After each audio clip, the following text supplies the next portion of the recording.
So tea has always been a note that's kind of a guilty pleasure for me. I love tea-based fragrances like Tay Noir 29. That one has tea and black pepper and it comes across masculine with a dash of sexiness and soothing all at the same time. And another one, Mas Milano's Russian tea. That one has tea, herbalness, and leather. Very unique, and I still love that tea soothing vibe alongside the almost rough leather. It's just amazing. Tea as a note is such a versatile note and probably a note that allows the most creativity. Depends on what it's mixed with. And in this video, I'm going to show you a tea-based fragrance that is absolutely my #1 most favorite tea of all time. And it's such a good fragrance, in fact, that it might become my new signature scent for the time being. Yeah, I might just wear this all the time now. Now, without further ado, let's jump into the unboxing of the beautifully named One Umbrella for Two by Floraiku. Before I begin this video is actually sponsored by Twistedlily. They sent me this bottle. They're an online niche fragrance store that has a wide selection of niche fragrances, and they provided me with a 10% off coupon code to share with you guys as well. There's a lot of niche out there that we all know we want to get, but retail price sometimes is too much. 10% off of niche fragrance is huge. So use that 10%, grab the fragrance that you've always wanted, Twistedlily, link below. So for those of you who might think that the sponsorship might sway my opinion on this fragrance, it won't, because I've smelled this fragrance before. I've loved it for a long time, and Twistedlily was kind enough to just have me pick whatever I want. So of course, I picked the one I like. Now here's a close-up look of the presentation for One Umbrella for Two. As you can see here, it is very beautiful.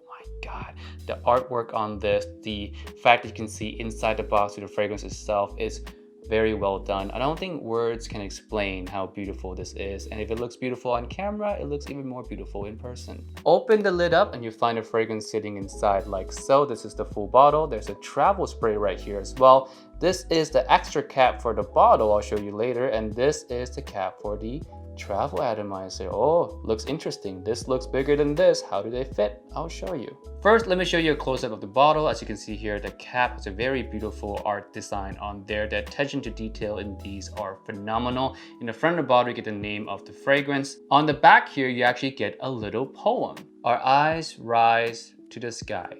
No rain. One umbrella for two. So what's special about this is the cap, because the cap actually doubles as a travel case for the travel atomizer. So here's the cap. I'll now take the travel spray, shove it in there like so, and here's where the cap comes in. This giant cap fits on top. So there you go. You have a very stylish and well-protected travel atomizers, travel case for your fragrance. It's a genius idea. And the extra little cap that you saw in the unboxing goes on top of the bottle like so. But of course, if you're home, you can always just leave it like so for display, which, again, stunning looking. Hey friends, welcome back to another Imagine Scent video. As you can see, I'm in kind of like a Japanese getup because today I have a Japanese inspired tea-based fragrance that I absolutely love. It gets serious when I'm dressed up for a video. Normally I just wear anything I want, but this fragrance is something special. Like I said, it's something that I'm gonna make my signature scent for the time being. We'll see how long I'm gonna be wearing this fragrance, but it just smells so good. It's a tea-based fragrance that has a little bit of a gourmand touch, a unique aroma of rice that's actually coming from the tea. I'll explain that more in a little bit, and a very strong but smooth woody feel at the base. So the note breakdown for this fragrance is very simple. We have the top notes of black currant, heart notes of tea, and in this case it's Genmaicha tea.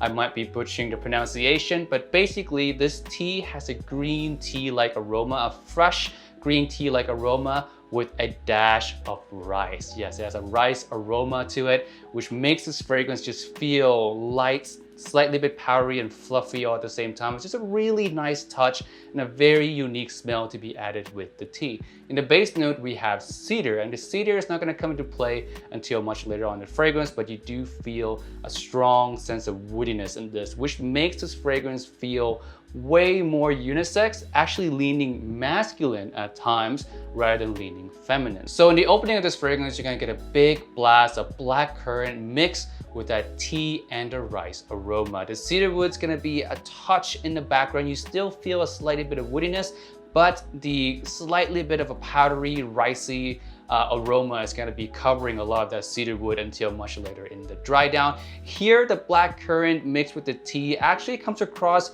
a little bit like blueberry. Yeah, slightly bit tardy blueberry. Almost has a bakery feel in a way, like a blueberry tart bakery dessert. Not full on gourmand, but it does have a touch of deliciousness in there. And the rice smell is so ethereal. It's in the air, it's like light and fluffy, and it adds this whole different character to the smell, if you will. The green tea in here gives it a little bit of that smooth out, relaxing touch. It's really, really, really good. It's a simple smelling fragrance. When you first smell it for the first time, you might think, there's not much going on. But if you carefully smell it, you'll pick out a lot of these little nuances. Like I said, the blueberry tart kind of smell has come from the black currant, the rice aroma, the slightly bit of a powdery touch, the green tea, a little bit of freshness, a little bit of woodiness.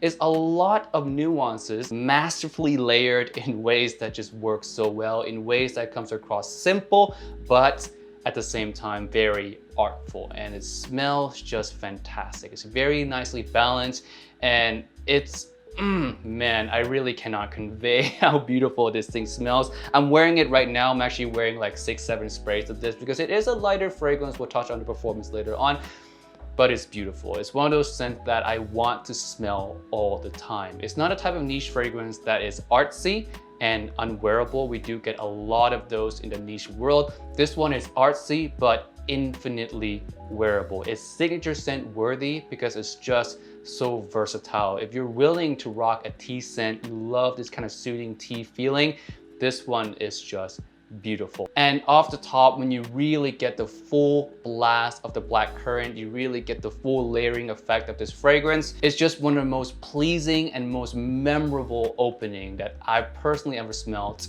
throughout my whole fragrance journey. And I own a lot. I've smelled thousands. I own 400 bottles. Not a lot of things surprise me anymore. You guys might have guessed that. But this thing in the opening, that combination of notes, something about it is magical, and love every second of it.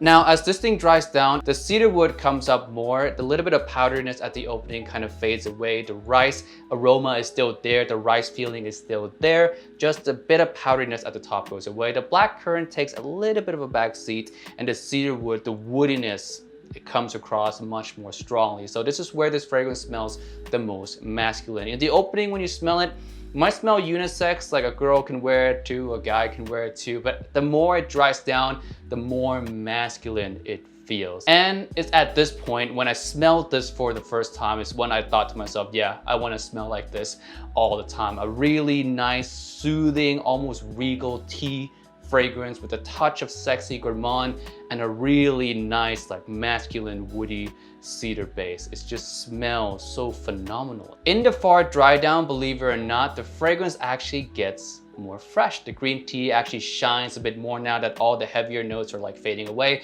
The black currant is fading away a lot now. You don't really get too much of that in the way dry down. The cedar wood is still plenty strong, and the rice and powdery feeling takes away backseat, revealing this kind of green tea. Still has the soothing appeal from the beginning of the fragrance, but the freshness of the green tea starts to shine a little bit more now the further it goes into the dry down, which is very interesting because usually fresh comes first and not later. But in this case, I feel like there were just a lot of stronger, richer notes in the beginning that kind of covers up a little bit of the green tea freshness feeling. So the opening, you didn't get it as much. In a dry down, it becomes more prominent. So needless to say, I still love it in the dry down. From the beginning to the end, this fragrance just smells fantastic. And like I said again, it keeps a very simple and regal feel throughout. It never feels overwhelming, never feels too much, never feel like you're trying too hard. It's just nice, simple, understated, but at the same time rich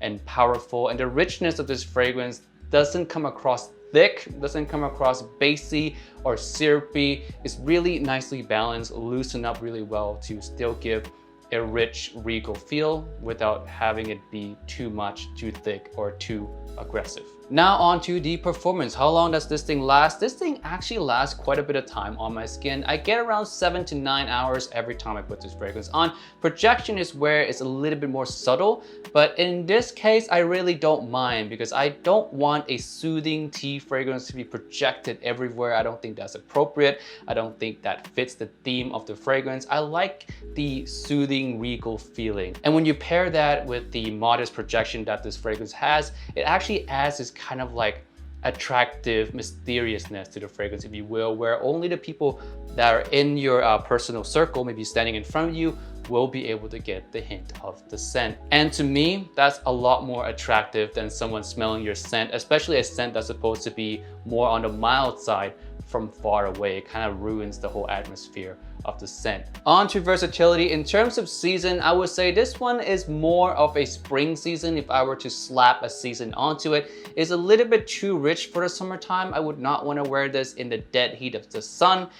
In the wintertime and fall time, it actually works really well as well. But springtime, if I were to put just one season to it, springtime works the best. That little bit of uplifting kind of green tea feeling, it's really nice for spring. But fall and wintertime, the powderiness and the heavy cedarwood appeal, the blackcurrant really works well for those seasons as well. Just summertime in the dead of heat, I wouldn't wear this. But if you're indoor, air conditioned most of the time, this can easily be an all year round scent. For occasion, like I said again, for me, I would consider this a signature scent, which means that I'm gonna wear this pretty much anytime. I'm gonna be wearing this one to the office.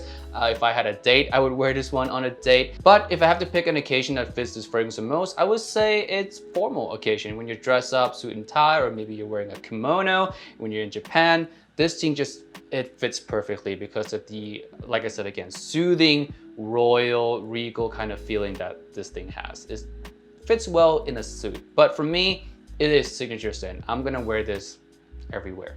Alright guys, that's it for this video today. Thank you so much for watching. Don't forget to check out Twistedlily, link below. Use my code for 10% off. And again, 10% off of niche fragrances. That's a lot. Don't buy niche retail ever again. Use the code for 10% off. Get yourself some nice bottles on Twistedlily, whether it being this one or a lot of the other fragrances that they have available on their site. They have a lot of popular ones as well that you may be looking to pick up but never really had the chance to get it discounted yet.